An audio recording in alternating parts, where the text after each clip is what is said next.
আওয়ামী লীগের নেতাকর্মীদের আবারও প্রতিরোধের কথা বলে উস্কে দিচ্ছেন শেখ হাসিনা, বলেছেন বিএনপির সিনিয়র যুগ্ম মহাসচিব রুহুল কবির রিজভী।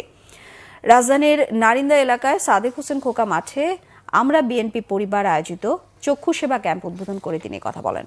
রুহুল কবির রিজভী বলেন, প্রায় 2000 তরুণ কিশোর ছাত্র জনতা হত্যার পর আবারও বাংলাদেশে আসতে চান শেখ হাসিনা।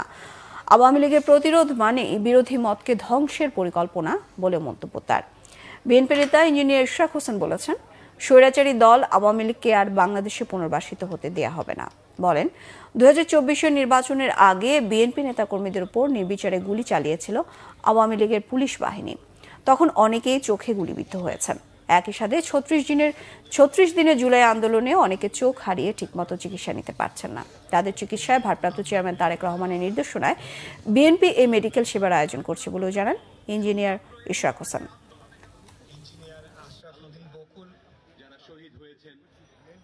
আওয়ামী লীগের প্রতিরোধ মানে হচ্ছে রাজনৈতিক প্রতিপক্ষকে পৃথিবী থেকে সরিয়ে দেওয়া। আওয়ামী লীগের প্রতিরোধ মানে হচ্ছে বাংলাদেশেরই কোন রাজনৈতিক দলের রক্তাক্ত পথ বাড়িয়ে নিজের ক্ষমতাকে নিশ্চিত করা। এটাই শেখ হাসিনার হচ্ছে মূল উদ্দেশ্য।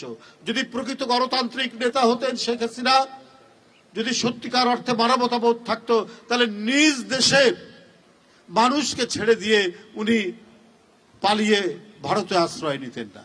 আমাদের মূল টার্গেট কোনোভাবে আর কোনোদিনও বাংলাদেশে এই আওয়ামী খুনি স্বৈরাচারী হাসিনা এবং তার ফ্যাসিস্ট দোসররা যাতে পুনর্বাসিত না হতে পারে এবং কোনোভাবেই যাতে বাংলাদেশের তারা রাষ্ট্র ক্ষমতায় আসার দুশ্চিন্তাও না করতে পারে এবং তাদের প্রত্যেকের যাতে উপযুক্ত বিচার এবং শাস্তি নিশ্চিত হয়।